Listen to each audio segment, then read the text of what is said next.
Hey guys, well, it's Wednesday night, and I know that you're viewing this on a Thursday. Things have been a little hectic, but we wanted to get this to you. Tonight we're going to be talking about 3 ways to love your spouse as Jesus, like Jesus. So the first one is compassion. We are called to have compassion for one another, and I want you, if you have your Bibles or when you get a minute, pull out Matthew 9:13, and it says, I desire compassion and not sacrifice, for I did not come to call the righteousness but sinner. These are Jesus' words. So I think it's a great example of that we are called to be compassionate. It wasn't hey, be compassionate when your wife deserves it. I think it's a commandment of, hey, we need to be compassionate no matter what. There's just one example of Jesus calling us to be compassionate towards our spouse. Today I was speaking to a wife, and her husband had, in my eyes, done one of the biggest betrayals that you could do. And as I was talking to her, I was expecting her to be really angry with him, which she is, but I was in awe of her words of how sorry she felt for him. That she just had this compassion towards him of how hard this must be, that he had been living a double life for so long, and how he sat in church next to her, and how this must have been eating him away. It floored me today as I talked to her, and it brought tears to my eyes to think that in the midst of something that's huge, that many of us would want to never talk to him again, she had this compassion for her husband. And it made me think about the compassion that Christ has for us, even when we make really big mistakes. And here's what I would even kind of, to go off of that a little bit, is if you start thinking about what has your spouse done that you have not already done yourself to Jesus. We have denied Jesus, and yet he had compassion towards us and took the cross for us. So when we look at that picture that Jesus himself painted of compassion, you got to ask yourself, wow, I mean, do I show that kind of compassion to my wife? Or do you show that kind of compassion to your husband? Your husband might be a jerk. Your wife might be a witch at times. But is he still not deserving of that compassion? And if you're being quick to answer and say, yeah, they are not deserving of that compassion, then maybe you need to look at the mirror and think about how many times you denied Christ. And yet he still had compassion for you, for me, for April, and took that cross. Took a beating for us to show compassion towards us. The next one is Jesus himself was a servant. So it's being a servant to your wife. In Jesus himself, if you look at Jesus when he got down on his knees to wash the stanky feet of them apostles, and if you really start thinking about it, guys, is they walked barefoot back then. They didn't have the nice Nikes like Roland does today, and it had 255 pairs of them. They had sandals. They had sandals, but mostly they had one pair of sandals, Roland. They didn't have 250 pairs of shoes to make their feet look nice. They had sandals. They walked everywhere. They didn't have the nice cars. They either rode a camel or they walked. So their feet were dirty, nasty, and stinky. And if you think about it, the camels and the donkeys that they rode had to go potty every once in a while. They went to pooed on the road. And look, if you ever stepped on pooed with sandals on, it's a mess. So, which brings me back to this. Okay, so point done. Dirty, stinky feet. But Jesus himself gets on his knees and begins to wash the feet of the disciples. But if you even pull back a little bit more, he washed the feet of one of his disciples who was about to betray him, who was about to turn him in, and yet Jesus still served him, undeserving of it, did not deserve it one bit. He still did it. So guys and ladies, being a servant to your spouse, even when they don't deserve it, is putting on that Christ-like personality. I know sometimes it's hard. We have worked all day, both sides, and you're tired and you just want to be done. There's many days where I have used all my words that day, And my husband wants to talk about his goals and his dreams. That ends up being the day he wants to talk about it. Be a servant and let him talk, and talk to him. There's days when I just sat down and I am super tired, but he asked for a glass of water. As much as I'd like to tell him to go get his own glass of water, that's not me being a servant to my husband. So make sure that even in the midst of you being tired or being crabby, that you still are showing Christ's love. Mark 10:45 says, "For even the Son of Man did not come to be served, but to serve and to give his life for the ransom." Even to the cross is a picture of Christ serving us. And ladies, I don't know if your husbands have been watching the Husbands for Life, but I made a challenge to the husbands, and now I want to extend that challenge to you ladies. I challenge your husbands to go that extra mile when it comes to serving you. Now I want to challenge you ladies to go that extra mile, even when you've been home all alone all day long, with the kids crying, with a bunch of stuff doing. You got to clean the house, run the kids to school because school's back in full session. Then you have to cook dinner, run all the errands, pay all the different bills, all these different crazy things that you do if you're a stay-at-home mom. If you're a working mom, you've been at work all day, running around at your own job, still had to pick up the kids, and still had to come home and cook dinner, still had to come home and pick up the house, all that stuff. Would you even at that point think of ways where you can be a servant to your husband? Even if it means that, hey, you're stopping at Starbucks, you're stopping at his favorite place he likes to grab a drink, to grab him that Frappuccino, to bring it to him, just to show him how much you love him. And not even to show him that you love him, but to model Christ's love to him. And guys, the challenge to you was to do the same thing, that you be that tangible Christ to your wife. So be a tangible Christ to each other. I think it would be just an amazing display of a Christ-centered home, not only to each other, but also to your kids. And remember, is serve God, serve your wife, serve your kids, then others, and in that order. Some of you have heard that. This is just a reminder for you to do that.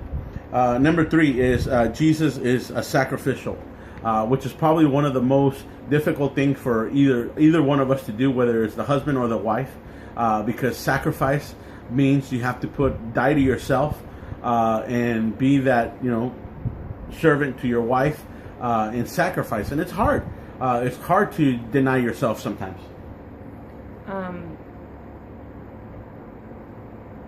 just going to echo what he said. He pretty much did it all, babe. Again, we go back to Christ, and we keep pointing at that picture of Christ because, I believe that Christ really showed all these different areas from being a sacrifice. He obviously gave his life for us. And I love because if you read in Matthew 26:39, "My Father, if it is possible, let this cup pass from me." And it's just, if you think about being sacrificed, it was even a hard thing for Christ himself to do.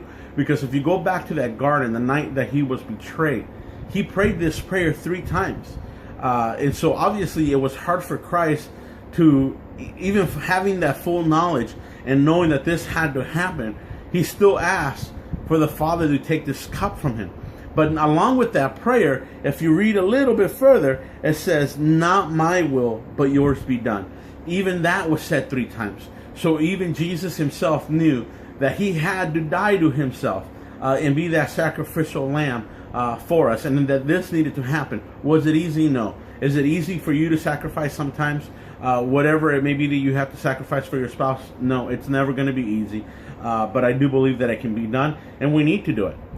So hopefully you get challenged as a husband and as a wife on how you can be like Jesus and be a sacrifice, be a servant, and then the first one that we went over was be compassionate. Display those things in your marriage. Husbands, start by leading. Wives, follow along, even if your husband is not doing it. Remember, we don't do things because we expect things to be done back to us. We do things because this is what Christ did for us. Christ didn't expect anything out of us, but yet he still did it. He died for all, not just for some, but for all. I think one of the big things too is as we're growing and we're learning, you guys will learn new things that we may learn on Wednesday nights. And so you go home and you say, honey, we have been doing this wrong for so long. We need to change this, and we need to change it now. Remember, it's a process, and that it took you 5 years to continue to do that dysfunction over and over again. So it's not going to take a week for whatever that is to stop. So continue to serve him, continue to love on him, even though he may still may not be doing those things that he should be doing yet. And just continue to hope in Christ that he will one day, you guys will have that healthy relationship that you should have. Hey guys, well, have a good evening. We hope that all the chaos of back to school, for most of you, I know some of your kids probably, there's still a few of you out there who still have kids at home, and they don't get started until this coming Tuesday or Wednesday. Hopefully everything's calming down here soon. Don't forget about our kickoff coming up here on September 17th. I've sent out a few videos via email, via Facebook. We will have a table out this weekend, starting this weekend, for you to register. So be one of the first to register early. No, there's no incentive for you to register early. And it's a really just register. Good study, so you're not going to want to miss this one. It is going to be an awesome study. We're talking about family. One of the verses that we're using to kind of launch this is Nehemiah 4:14, where Nehemiah is telling, as he's preparing them for battle, that we need to fight for our homes, we need to fight for our wives, we need to fight for our children. So it's going to be an awesome study. I look forward to it. I look forward to getting back.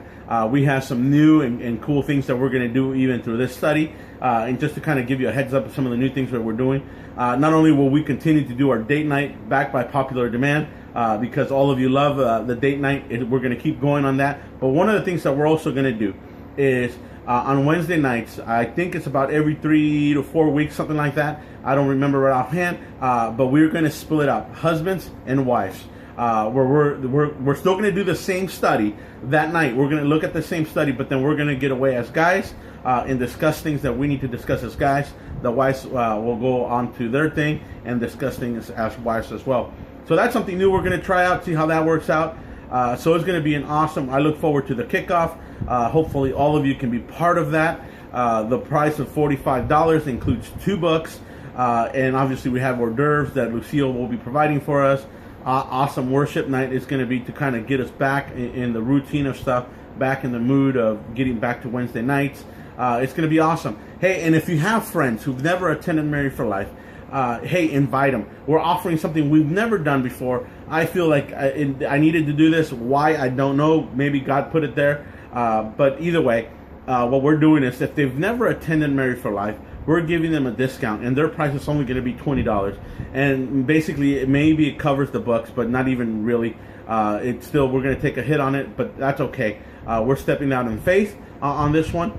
So, hey guys, know that your money is being put to good use to continue not only to expand the gospel, but also to come alongside marriages and encourage marriages. So, hey, even start thinking of someone you can invite. Feel free to forward that link that was put on our Facebook, whether or email it, whichever you want to do.